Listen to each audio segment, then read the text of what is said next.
नमस्कार दोस्तों, political science विथासिस में आपका स्वागत है।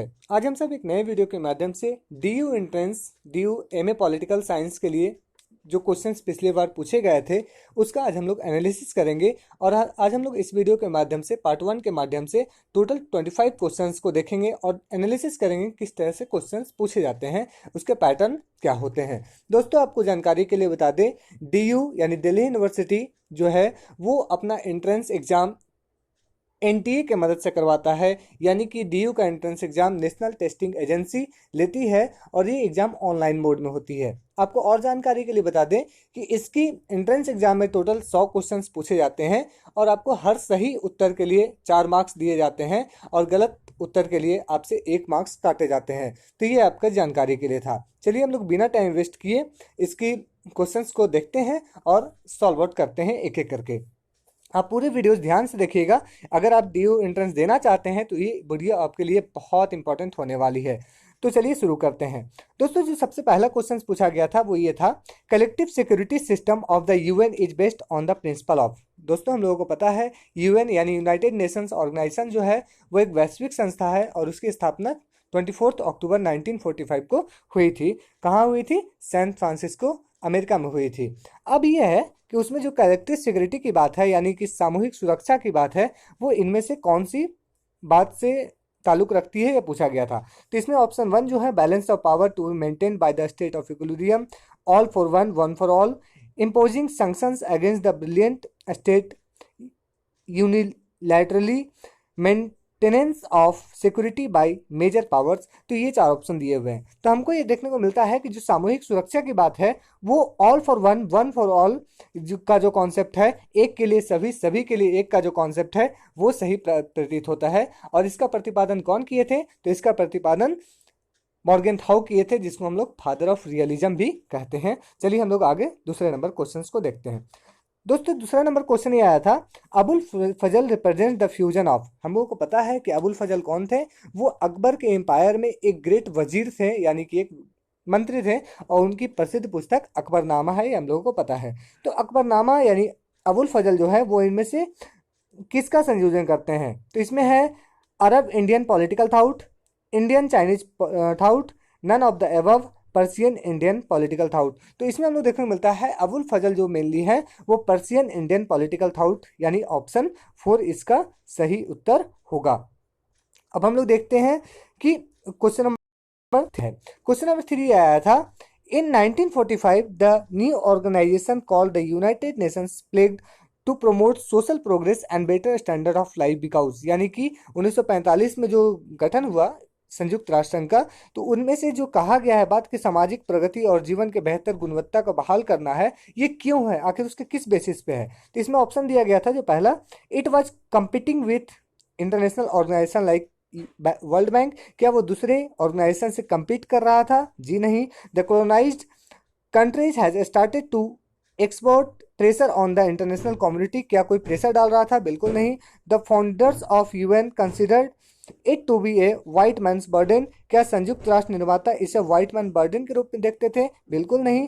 तो the UN charter draws links between international security and global poverty और डेवलपमेंट। ये सही आंसर है, यानी इसका जो सही आंसर होगा वो ऑप्शन 4 होगा। आपको बता दें जानकारी के लिए, यूएन चार्टर जो है यानी कि यूएन का जो संविधान है उसमें टोटल 111 आर्टिकल और 19 चैप्टर में इसको डिवाइड किया गया है। चलिए हम लोग आगे फोर्थ क्वेश्चन को देखते हैं। फोर्थ क्वेश्चन ये आया था, structural functionalism as a method was developed to study of politics of, यानी संरचनात्मक क्रियात्मकवाद का विकास है उसे एक पद्धति के रूप में विकास किस राजनीतिक अध्ययन के लिए किया गया? Politics of developing countries. क्या वो डेवलपिंग कंट्रीज के लिए किया गया था? डेवलप्ड सोशलिज्म के लिए किया गया था? एडवांस्ड कैपिटलिज्म के किया गया था? या मॉडर्न टोटलिटेरियनिज्म के लिए किया गया था? तो दोस्तों, इसका जो सही आंसर है वह है पॉलिटिक्स ऑफ डेवलपिंग कंट्रीज, जो विकासशील देश हैं उसके अध्ययन के लिए स्ट्रक्चरल फंक्शनलिज्म का कॉन्सेप्ट लाया गया था। इसके बाद जो क्वेश्चन नंबर 5 है वो ये आया था, which among the following statement is true of the social contract of Hobbes. अगर आप हॉब्स को पढ़ेंगे तो आप ये पाएंगे कि सोशल कॉन्ट्रैक्ट थ्योरी यानी सामाजिक समझौता का जो सिद्धांत था वो सबसे पहले हॉब्स ने ही दिया। और हॉब्स जो है वो अपने समय के यानी इंग्लैंड के वो एक प्रसिद्ध विचारक भी रहे थे। अब इनमें से कौन सा ऐसा बात है जो उनसे संबंधित नहीं है? ऑप्शन वन जो है, everybody gives up their right to governing themselves, क्या हर लोग सामाजिक समझौता में अपना शक्ति किसी को दे रहे थे? देखते हैं। The Leviathan is a party to the contract, क्या जो लेविएथन जो संप्रभु था वो कॉन्ट्रैक्ट में शामिल था? द कॉन्ट्रैक्ट इज रिवर्सिबल, क्या कॉन्ट्रैक्ट रिवर्सिबल था? The contract takes away some of the natural rights, क्या कॉन्ट्रैक्ट जो है वो नेचुरल राइट्स लोगों का ले जा रहा था? तो इसमें से पूछ रहा है कि इसमें से कौन सा ट्रू है। तो इसमें जो हमको सही लगता है वो ये है कि the contract takes away everybody gives up their right to governing themselves, यानी कि जो ऑप्शन वन है वो करेक्ट है। यानी कि हॉब्स ये कहते हैं कि हर लोग सामाजिक समझौता में जब शामिल होते हैं तो अपने जितने अधिकार हैं वो किसी एक व्यक्ति को, जो संप्रभु है यानी जो लेविएथन है, उसको सौंप देते हैं। और लेविएथन पार्टी का कॉन्ट्रैक्ट तो नहीं होता है, कॉन्ट्रैक्ट रिवर्सिबल भी नहीं होता है, और the contract takes away natural rights, यानी वो नेचुरल राइट्स भी नहीं लेविएथन को सौंपते हैं वे लोग। इसके बाद जो है option six, question number six, वो ये आया था, बताना था कुछ थिंकर्स का नाम दिए गए हैं, इसमें बताना है कि इनमें से कौन है जो प्लूरिस्टिक थ्योरी से यानी बहुलवाद से संबंधित है। दोस्तों आपको पता है चार्ल्स टेलर जो मल्टी कल्चरलिज्म से रिलेटेड है, राइट मिल्स और पैरेटो जो है वो इलेट थ्योरी से रिलेटेड है, तो रॉबर्ट डहल जो है वो किससे है? वो बहुलवाद से यानी कि प्लूरिस्टिक थ्योरी से रिलेटेड है। आपको बता दें रॉबर्ट डहल के साथ साथ ग्लास्की विचारक हैं, उनका भी संबंध प्लूरिस्टिक थ्योरी से है। इसके बाद देखते हैं क्वेश्चन नंबर 7 क्या पूछा गया था। दोस्तों क्वेश्चन नंबर 7 जो है वो ये पूछा गया था, which of the following is not a special minority rights endorsed by Will Kymlicka. जब आप मल्टीकल्चरलिज्म का कॉन्सेप्ट को पढ़ेंगे तो आपको वहाँ विल कैमलिका का कॉन्सेप्ट, विल कैमलिका नामक विचारक मिलते हैं। वहाँ पे ये जो है वो कनाडा से बिलोंग करते हैं और इनकी फेमस रचना जो है वो मल्टीकल्चरल सिटीजनशिप है, जो 1995 में प्रकाशित हुई थी। इन्होंने 3 अल्पसंख्यक अधिकार की बात की थी, जिसमें से कौन कौन की थी? एक स्वशासन यानी कि सेल्फ गवर्नमेंट, दूसरा जो था वो बहुजातीय यानी पॉली एथनिक राइट्स, और तीसरी जो था वो है प्रतिनिधि यानी कि स्पेशल रिप्रेजेंटेशन राइट। यानी कि ऑप्शन टू जो है वो इसमें इनकरेक्ट है, यानी कि ऑप्शन टू जो है वो उससे संबंधित नहीं है। इसके बाद जो क्वेश्चन 8 जो पूछा गया था वो ये था कि विच of the following is not an idea associated with Jeremy Bentham. आप जब जेरेमी बेंथम को पढ़ते हैं तो ये भी पता है कि जेरेमी बेंथम इंग्लैंड से संबंधित थे, और आपको इंटरेस्टिंग बात बताएं, ये राजा राम मोहन राय के दोस्त भी थे जो हमारे खुद के देश के थे। तो जेरेमी बेंथम का इनमें से किससे संबंध नहीं है? क्या वो व्यक्तिगत अधिकार को बोलते थे कि वो इनवायलेबल है?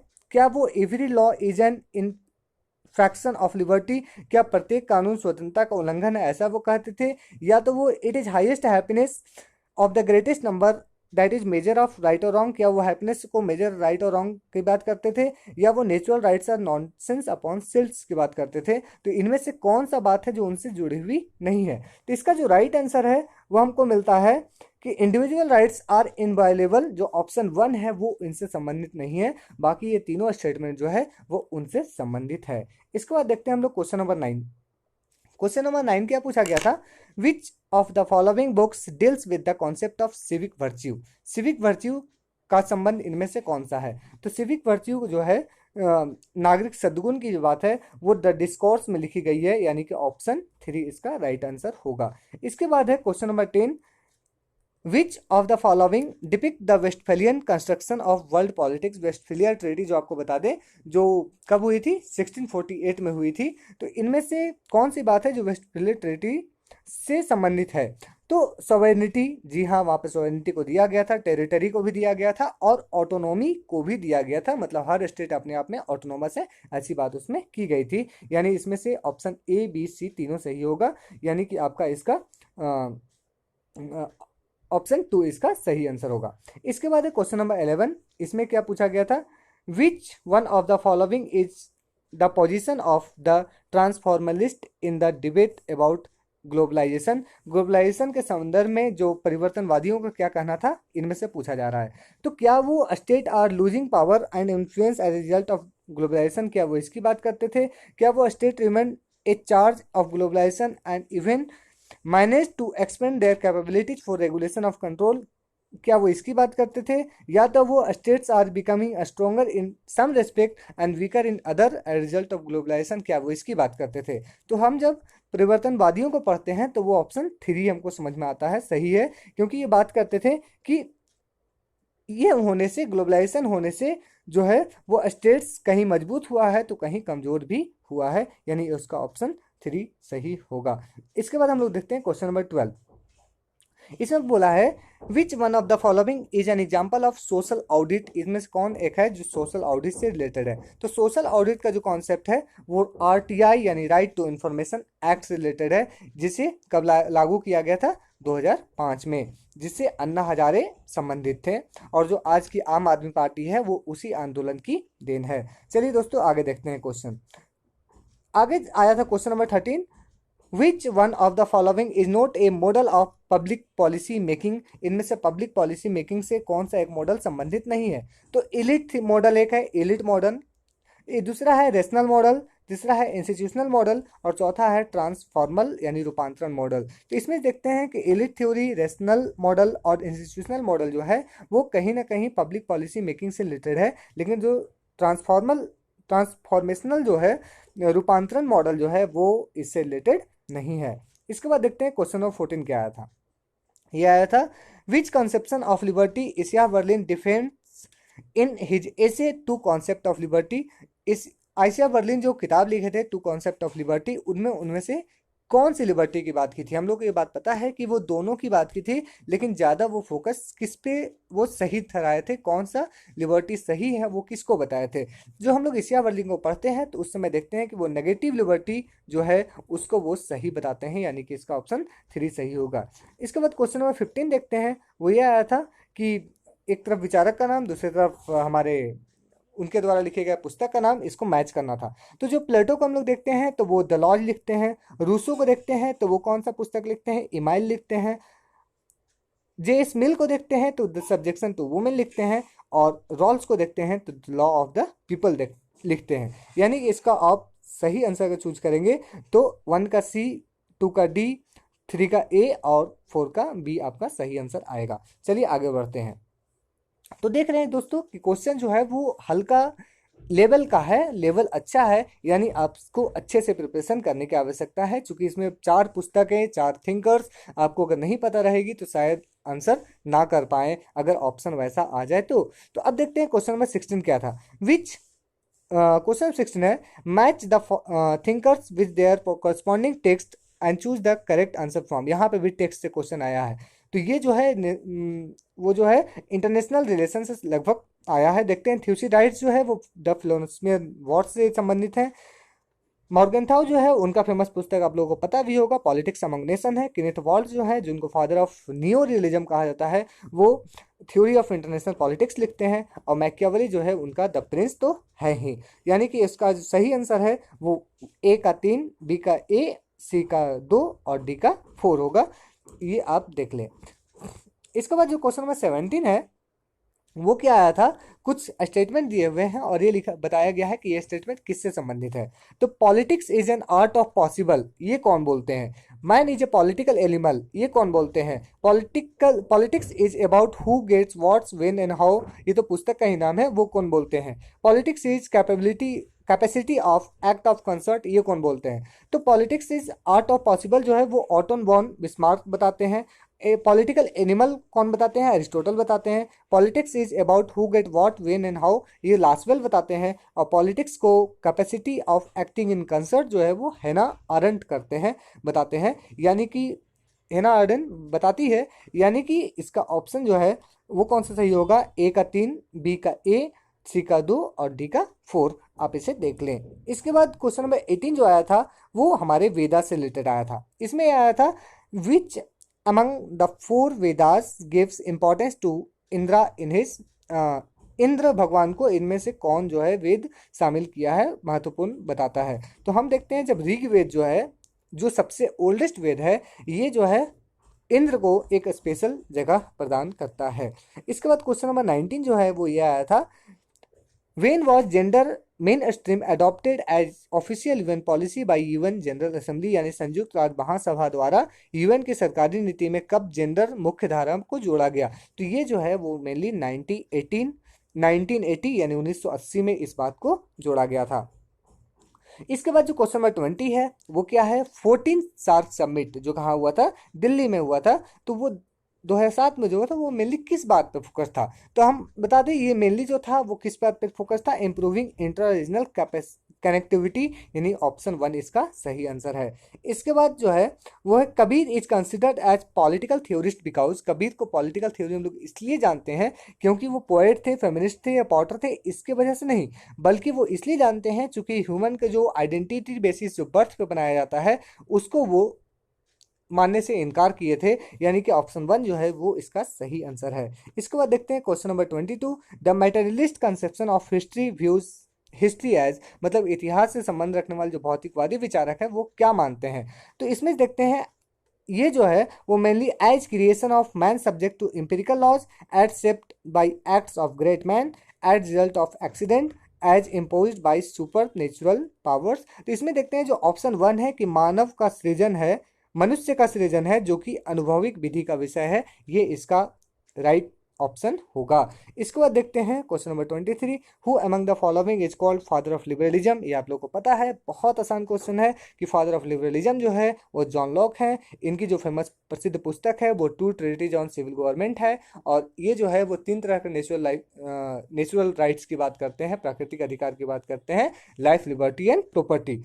इसके बाद देखते हैं question number 24, who among the following is not A post colonial theorist. तो इसमें से पोस्ट कॉलोनियल यानी कि कौन से ऐसे हैं जो 1945 या 1950 के बाद के हैं? तो हम लोग इसमें देखते हैं क्लियर कि कार्ल मार्क्स जो है उनका संबंध 1848 में जब वो कम्युनिस्ट मैनिफेस्टो लिखे थे तो उस समय वो बिलोंग करते थे, यानी कार्ल मार्क्स जो है वो एक पोस्ट कॉलोनियल थ्योरिस्ट नहीं है।